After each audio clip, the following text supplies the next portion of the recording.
Cześć! Dzisiaj najlepsze, moim zdaniem, odmiany warzyw, oprócz pomidorów, te wszystkie, a moim zdaniem, w moim ogrodzie, na mojej działce w Wielkiej Brytanii. Zapraszam na film.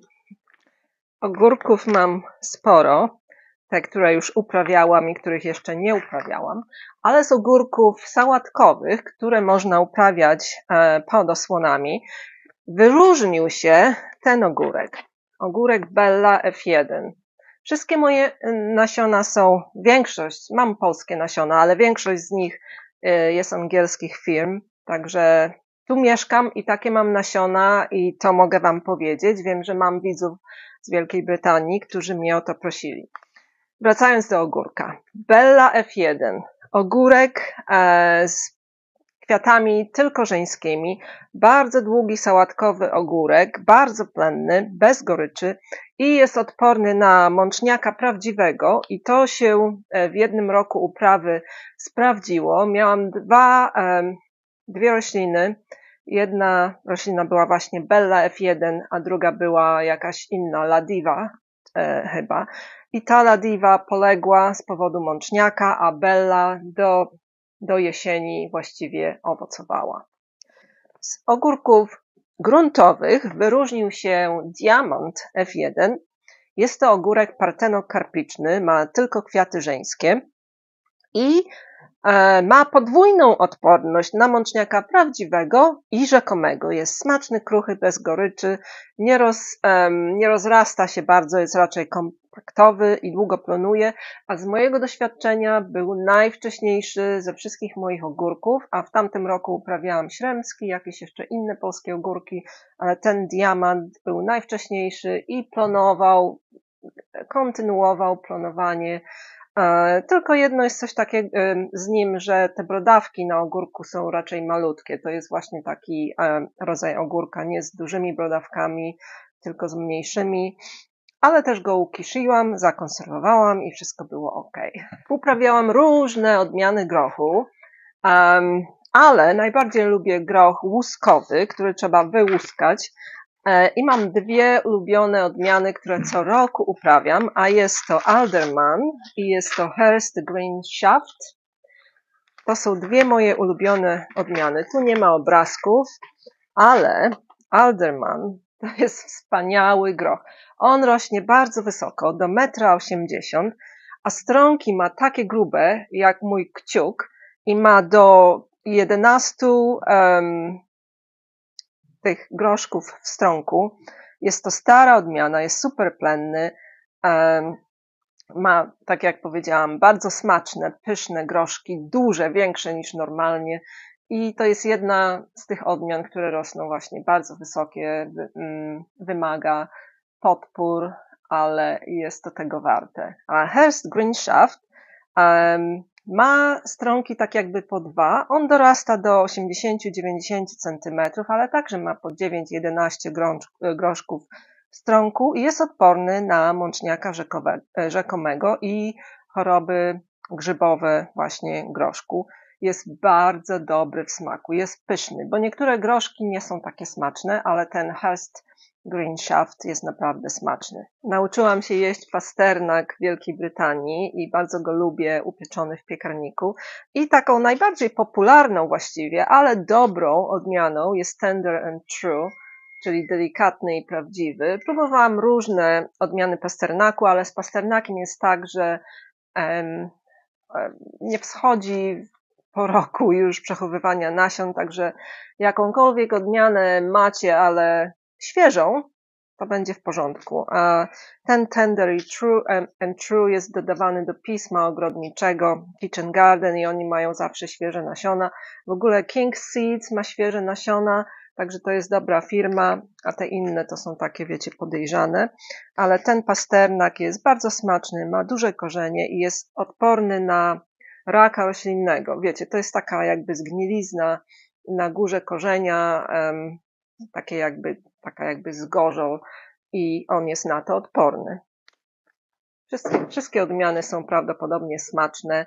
Miałam już kilka, ale do tego zawsze powracam. Wypróbowałam Przez ostatnie 17 lat, jak mieszkam w Anglii, wypróbowałam wiele odmian buraków ćwikłowych i pomarańczowych i który się wyróżnił, naprawdę wyróżnił do tego stopnia, że mam wiele opakowań, które w ogóle to kupiłam na wyprzedażach, bo okresowo te firmy wysyłkowe, internetowe, jak na przykład D.T. Brown, robią wyprzedaże za 1 funta, czy za 90p, czy za 89p i zawsze kupuję. I to jest odmiana Betollo F1, mieszaniec. I to jest odmiana ze zwiększoną zawartością cukru. Jest taki słodziutki, taki pyszny, że jak robicie przetwory, to nie musicie tego dosładzać, bo jest taki słodki.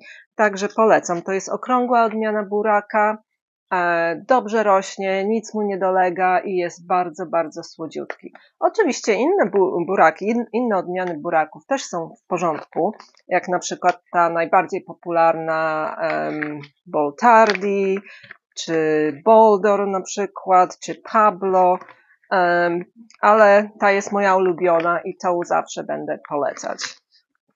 Także wypróbowałam różne odmiany bobu. Nie mam dostępu do polskiego bobu, więc muszę wybierać angielski. I moją ulubioną odmianą jest ta Masterpiece Green Long Pod, co oznacza, że to jest taki Meisterstück, zielony, długi strąg. I takie właśnie te strąki są. Mają zielone nasiona, strąki są grube. Cała roślina rośnie dosyć wysoko, do 90 centymetrów. Ma 6 do 7 nasion strąku, czyli dosyć długie. Jest dobry do mrożenia, jest smaczny, potwierdzam, jest plenny i dostał wyróżnienie RHS Award of Garden Merit, czyli to jest Royal Horticultural Society, czyli takie królewskie stowarzyszenie ogrodnictwa i oni nadają właśnie takie wyróżnienia różnym odmianom, które testują i to jest taki jakby kielich, znak zielony i właśnie te odmiany warto uprawiać, bo mają dobre charakterystyki, dobrze się sprawdziły i właśnie ta odmiana to ma. Wypróbowałam także różne odmiany marchewek przez te lata. Uprawiałam takie popularne na przykład typu Nantes albo Chantenay, ale od wielu już lat moją ulubioną odmianą jest Sweet Candle F1. I tutaj mam te wszystkie opakowania. Jak widzicie, jestem zaopatrzona już na ten rok. Sweet Candle F1 to jest słodka świeczka, jest to mieszaniec i jest po prostu przepyszna. Ona ma kształt taki tempo zakończony, zaokrąglony, gdzieś takiej długości, bardzo pomarańczowa i bardzo, bardzo słodka, bardzo smaczna marchewka. I ta także ma właśnie wyróżnienie Royal Horticultural Society, a jest to, tak, nadaje się nawet na wystawy. Moja ulubiona marcheweczka. Lubię uprawiać różnorodne odmiany papryki. Jak wiecie, zamówiłam sporo różnych odmian i mam swoich faworytów, ale do ostatniego roku moim faworytem była ta odmiana, Ajdwarski albo Ajwarski. Jest to ciekawa papryka w kształcie takiego stożka. Jest unikatowa, bardzo smaczna, potwierdzam, pochodzi z Bałkanów i jest uprawiana w Serbii, Bośni, Chorwacji, Słowenii, Montenegro, Północnej Macedonii i Bułgarii. I po prostu z powodu tego, że w Ameryce została spopularyzowana przez tą firmę Baker Creek, to jest teraz ostatnio bardzo popularna i nazwa pochodzi od słowa ajwar, jak wiecie, to jest taki sos warzywny. I ta odmiana została wprowadzona już w XVI wieku. Jest to bardzo smaczna papryka, bardzo dobrze rośnie, także polecam, jeżeli ją gdzieś znajdziecie, dobra papryka. Wypróbowałam różne odmiany rzodkiewki, jak widzicie, mam ich sporo, ale uważam, że najlepsze rzodkiewki są polskie. Polskie odmiany rzodkiewek są najlepsze i mam 3 ulubione i stanęłam na głowie, żeby je zdobyć. Prawdopodobnie są one zakupione w Polsce. Jedną odmianą jest Mila, drugą odmianą jest krakowianka i poloneza. Mila jest podłużną rzodkiewką, jest jedną z najwcześniejszych odmian.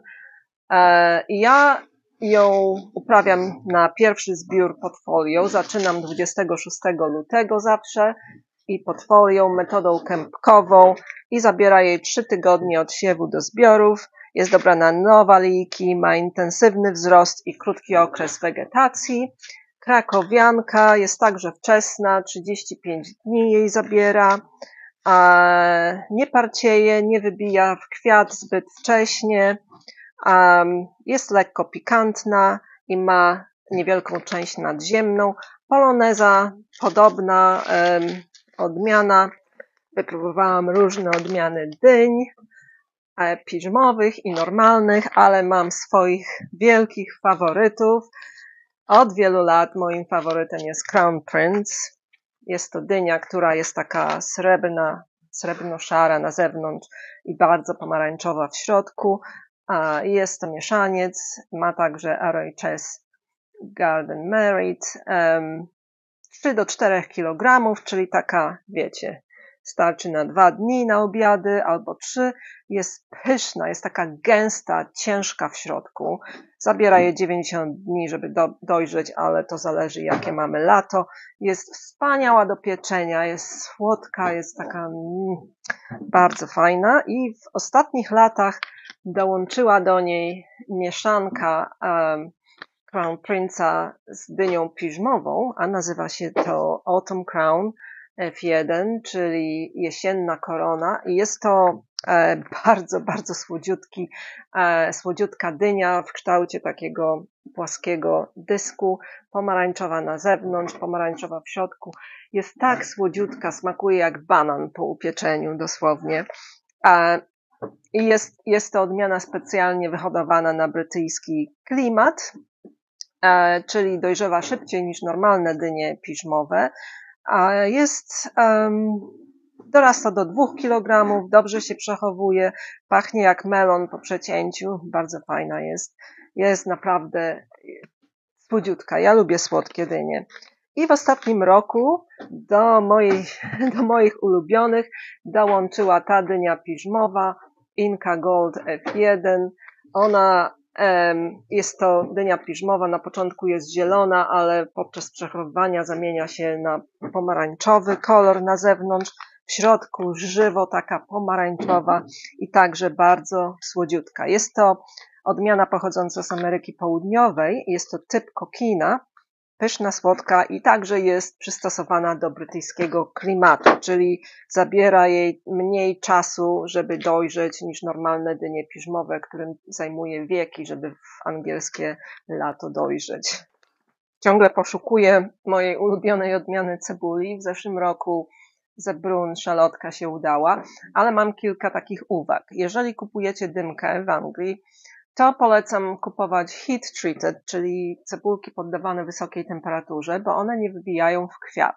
A wiadomo, te małe cebulki to jest ich drugi rok i one będą chciały kwitnąć, zwłaszcza jak pogoda będzie taka dla nich niekorzystna, więc te heat treated są najlepsze, ale są też drogie i cena bardzo rośnie. Chciałabym uprawiać różową cebulę, która się nazywa Rose of Roscoff albo Caravel Pink, ale nasiona nie są dostępne tylko takie małe cebulki dymki.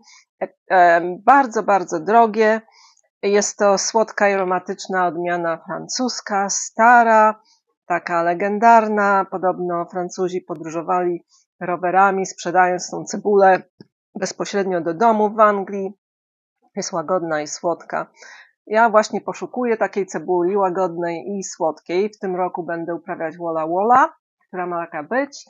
Chciałam uprawiać hiszpańskie odmiany, które pozamawiałam z różnych miejsc, ale żadna z nich nie wschodzi w moich próbach kiełkowania, także nie wiem o co chodzi. Wszyscy sprzedają stare nasiona, także te, które najlepiej kiełkują w tym roku będę uprawiać. Także moja ulubiona będzie ta, która będzie najbardziej żywotna i najbardziej smaczna. Jeśli chodzi o sałatę, to mam kilka faworytów na wiosnę, na lato i na okres zimowy do przezimowania. Moją ulubioną odmianą jest Black Seeded Simpson. Jest to wspaniała sałata o takich wielkich bąbelkowych kruchutkich, cieniutkich listkach, żywo zielona. Jest to także stara odmiana, bardzo wczesna, jest odporna na zimno, bardzo smaczna. Ona nie tworzy takiej twardej główki, ale jest raczej liściowa i te liście to po prostu delikates. Także salanowy, które Wam przedstawiałam w oddzielnym filmie, są dobre, a zwłaszcza, żeby je przezimować pod osłonami. Różne odmiany sałaty komercyjnej salanowa. Ja w tym momencie mam 3 odmiany, 2 czerwone i 1 zieloną pod folią. A jeśli chodzi o sałatę wiosenną, to moją ulubioną jest Rosa di Trento. To jest odmiana włoska pochodząca z Trydentu i tak ją lubię, że nawet mam własne nasiona zebrane z zeszłego roku. Jest to sałata, która ma listki czerwono-zielone, nie wybija szybko w kwiat, jest raczej także liściowa, nie tworzy twardej główki, jest bardzo smaczna. Jest to stara, tradycyjna odmiana z alpejskiego miasta Trydent, wczesna, delikatna, krucha. Na zimę preferuję odmiany Arctic King i Winter Imperial, bo wytrzymują niskie temperatury, fajnie rosną, już wypróbowane, fajnie smakują. Mam jeszcze jedną czerwoną sałatę na okres wiosenny i wczesnoletni, nazywa się Nawara, a jest to czerwona sałata liściowa, czerwono-zielona, ma fajne takie grube, kruche liście, bardzo smaczna. Lubię kapustę bardziej niż brokuły. I moimi ulubionymi odmianami są 2. Jest taka kapusta dobra, żeby w angielskich warunkach ją przezimować. Sieje się ją w sierpniu, przezimowuje i zbiera się ją w marcu, kwietniu, a jest to Spring Hero F1, czyli bohater wiosenny F1. Ta kapusta jest bardzo smaczna. I jest to jedyna taka wiosenna kapusta, która ma okrągłą główkę. Tutaj w Anglii są bardzo popularne stożkowe kapusty, zwłaszcza te wiosenne, a to jest jedyna z taką twardą, okrągłą główką, jest bardzo smaczna. A na okres letni moją ulubioną odmianą jest Kabis F1. Jest to także okrągła kapusta, która jest bardzo słodka i jest bardzo dobra na surowo, do tego stopnia, że może konkurować z sałatą lodową. Ja sałaty lodowej raczej nie używam, ale ta jest opisywana jako alternatywa i potwierdzam, jest to bardzo dobra kapusta, bardzo fajnie rośnie, także to są moje faworyty odmian. Jeśli chodzi o seler, to większość odmian prawdopodobnie jest dobra, ale z tych, które mi się udały, to był Giant Prague, czyli gigantyczna Praga. Urósł duży, ale to, czego seler potrzebuje, to jest po prostu wilgoć w ciągu całego okresu wzrostu. Ten ma średnią ilość liści, dobrze się przechowuje, jest smaczny i jest to stara odmiana z 1871 roku i ma duże główki do 12 cm średnicy. Jeśli chodzi o tak zwane spring onions, czyli zielone cebulki w Anglii, to moją ulubioną jest Apache, czyli ta czerwona, taka fioletowa cebulka. Je się uprawia w taki sposób, jak w Polsce wy to nazywacie szalotką, ale w sumie to są takie szczypiorki, młode cebulki. Właśnie takie młode cebulki, które nie tworzą główek. Tutaj w Anglii się nazywa wiosennymi cebulkami. I ta jest łagodna i ma także wyróżnienie RHS. A tą, którą w tym roku będę próbować, to jest cebulka nazywana TSX 8516 Darcy. Jest to nowa odmiana. Sprawdziłam kiełkowanie i bardzo żywotnie wschodzi i podobno jest bardzo fajna. To jest zielona cebulka, także będę tę próbować. Nie wiem, czy lubicie melony, ale ja się też nauczyłam jeść melony w Anglii i mam 2 ulubione odmiany. Jedną z nich jest Emir F1. Wiem, że w Polsce też jest dostępny. Jest to dobry mieszaniec, który toleruje niskie temperatury, owocuje nawet w chłodne lata, jest słodki i aromatyczny. To był mój pierwszy faworyt, ale w zeszłym roku miałam ten melon, który się nazywa Petit Gris de Rennes, co oznacza mały szary renifer. I ta odmiana po prostu była tak pyszna, tak słodka i nie jest to mieszaniec, jest to stara odmiana francuska, super słodka, aromatyczna, wczesna, zaadaptowana do chłodnego klimatu i we Francji mają melonowego eksperta, który się nazywa Bruno Defay i to jest właśnie jego ulubiona odmiana, jest to typ Charentay. szary na zewnątrz, pomarańczowy w środku, bardzo, bardzo słodki, nawet zeszłe lato był po prostu najsłodszy, najlepszy, polecam tę odmianę. Jeśli chodzi o fasole, to ja preferuję odmiany tyczne, bo ze względu na brak miejsca, tyczna fasolka zajmuje mniej miejsca niż taka karłowa i mam dwie ulubione odmiany. Jedną z nich jest Cobra. I to jest wspaniała zielona fasolka tyczna, tak zwana Tuvangli French Bean, czyli taka sama jak u nas uprawiamy jako karłowe, fasolki szparagowe, zielone.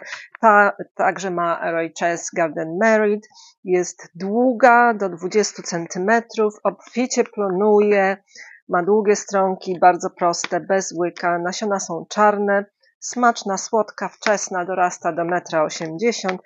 Kwiaty są blado-różowe, czyli także jest ozdobna.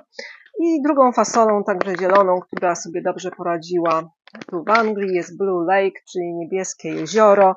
Jest to zielona fasolka, ma białe kwiaty, białe nasiona, jest bardzo plenna, smaczna, odporna na suszę, bez łyka, dorasta do 1,50 m, a u mnie rosła więcej niż 1,50 m. Ale w tym roku będę próbować także inne fasolki, ale te dwa faworyty na pewno u mnie na działce się znajdą. Mam także dwie ulubione odmiany Pora. Taką najbardziej popularną chyba w Anglii jest Musselburgh. Musselburgh to jest miasto w Szkocji, jest to odmiana szkocka i ta odmiana jest odmianą starą od 1834 roku, oczywiście ze Szkocji i dlatego te pory są odporne na chłód, są smaczne, delikatne, rosną grube i są odporne w jakimś stopniu na rdze pora. Drugą odmianą, którą lubię, nazywa się Northern Lights F1, a to dlatego, że kolor tych liści jest fioletowy. Jest to odmiana przepiękna, bardzo ozdobna, z fioletowymi liściami, także odporna na zimno i niektórzy nawet ją sadzą z kwiatami. Jeśli chodzi o bazylię, to mam dwie ulubione odmiany, cynamonowa i cytrynowa. Bardzo, bardzo aromatyczne bazylie. Możecie wyczuć, jest to naprawdę cytrynowy smak i herbata z tej bazylii jest wspaniale cytrynowa. Ta cynamonowa jest taka jakby fioletowa, nawet do bukietów można dodawać, także to są moje dwie ulubione bazylie. Co tutaj jeszcze mamy? Lubię roszponkę. Mam dwie odmiany roszponki, Wheat i Large Leafed. Ta jest z większymi liśćmi. To jest dobra taka sałata na przezimowanie, roszponka, bardzo pyszna, taki orzechowy smak. Moim ulubionym musztardowcem jest ta mieszanka, jest to mieszanka czerwonych, zielonych, szczępiastych odmian, także mam teraz pod folią. Także lubię rukolę. Rukola jakakolwiek jest dobra. Tu w Anglii rozróżniamy sałatkową i taką dziką. Także lubię tą cykorię, która też jest odmianą na jesień i na wczesną zimę. Pala rosa to jest ta okrągła i teraz właśnie w moich sałatkach, surówkach jem te czerwone listki, bo im zimniej, tym bardziej na czerwono się zabarwiają i one tak ożywiają koloryt moich sałatek. Jeśli chodzi o bakłażany, to nie mam ulubionej odmiany. Jedyną, którą próbowałam uprawiać, to był Black Beauty, czarna piękność, ale wiem, że ludzie osiągają sukces, jeżeli uprawiają bakłażany, które są szczepione na jakiejś podkładce i wtedy naprawdę to zwiększa szanse na sukces. Nie mam ulubionej brukselki, co mogę Wam polecić, to bierzcie nasiona brukselki, które są mieszańcami, bo one lepiej się udają i te brukselki są takie ścisłe. Te odmiany stare, to one tak jakby się otwierają jak kapusty, także nie polecam tych. Jeżeli chodzi o szpinak, to moim ulubionym szpinakiem jest Emilia F1, Amazon F1, a na zimę Giant Winter, czyli gigantyczny zimowy. To są moje ulubione szpinaki, bardzo smaczne, zwłaszcza ta Emilia i Amazon. Jeżeli chodzi o pietruszkę, to nie mam jakichś ulubionych, ale ja to preferuję uprawiać pietruszkę liściową, nie korzeniową. Także w zeszłym roku uprawiałam tą Plain Leaved 2. To jest normalna pietruszka liściowa, a ta karbowana to się nazywa Moss Curled. Obie są fajne, obie fajnie rosną. Jeszcze do tej pory są, także nie mam jakiejś szczególnie ulubionej pietruszki, a korzeniowej nie uprawiam, bo tutaj w Anglii się jej nie je, mój mąż nie lubi, także sobie podarowałam pietruszkę korzeniową. Koper, także najlepszy jest ten z Polski i ja w tamtym roku zrobiłam rozsadę kopru i to był szmaragd i super dukat. To jest mój szmaragd, to jest super dukat i zebrałam własne nasiona. Także mam mnóstwo nasion koperku. Zobaczcie, jaka jest wydajność, jeżeli zbieracie swoje nasiona. To po prostu mi wystarczy, żeby obsiać całe pole koprem, a zapach jest po prostu niebiański. Także polski koperek jest najlepszy, tak uważam. A jeżeli chodzi o na przykład cukinię, to nie mam ulubionej, bo nie uprawiam, mój mąż nie lubi, także nie gotuję. Także nie uprawiam kabaczka i patisona. A jeśli chodzi o kukurydzę, kukurydza jest ciekawa, bo u mnie na działce, to są moje kukurydze cukrowe, kukurydze są atakowane przez gryzonie. Także ja w zeszłym roku postawiłam na jak najwcześniejsze odmiany, żeby jak najszybciej je zebrać. I taką odmianą, która się naprawdę sprawdziła, była ta odmiana. A nazywa się Superstart ACX. I dużo jest liczb i numerów, ale jest to mieszaniec, który jest naprawdę bardzo wczesny, nie rośnie wysoko i można te kolby zebrać jak najwcześniej. Próbowałam różne odmiany, wszystkie są smaczne, naprawdę.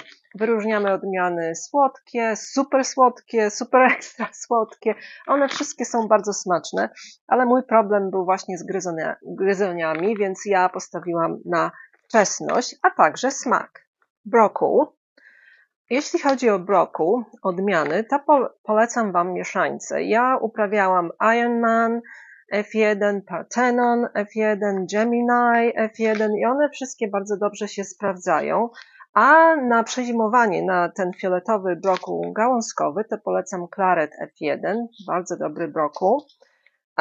Jeżeli chodzi o takie dodawane do pism, jak na przykład Green Calabrese, czy Green Sprouting, to one nie są zbyt dobrymi odmianami i mi się nie udawały do momentu, jak właśnie sprawdziłam te hybrydy, te mieszańce. One naprawdę są fajne, fajnie tworzą, szybko tworzą główki i są smaczne. Rzepka. Różne rzepki uprawiałam, ale moją ulubioną rzepką jest Sweetbell. To jest taka fajna rzepka, która jest biało-fioletowa na zewnątrz i u góry i ja ją uprawiam pod osłoną wczesną wiosną na młode rzepki, bo są przepyszne, a później te jakieś robaki z ziemi je atakują i już nie jest taka dobra. W tym roku mam także Aramis odmianę, która ma podobne kolory i są naprawdę pyszne, ale musicie je zbierać takie malutkie jako baby turnips. I liście też można jeść, a ta odmiana właśnie Sweetbell ma gładkie liście bez takich, wiecie, kolców. To jest właśnie taka fajna odmiana. A jeżeli chodzi o jarmuż, to mam kilka ulubionych odmian. Dazzling Blue to jest taka odmiana o płaskich liściach, takich jakby różowo-fioletowych, te żyłki i łodyga, jest bardzo fajny i ja to lubię jarmuż przezimować i potem wczesną wiosną on wypuszcza takie młode końcóweczki, one są po prostu przepyszne.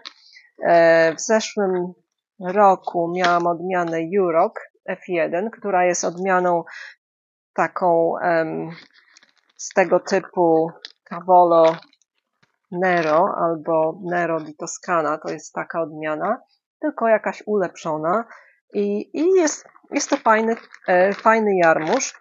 A poza tym wiecie, mamy jarmuże fioletowe, także też jest fajny Scarlet. Ja to lubię zawsze trochę jarmużu mieć, nie za dużo, ale do podskuwania, zwłaszcza wiosną, jak już nic innego nie ma.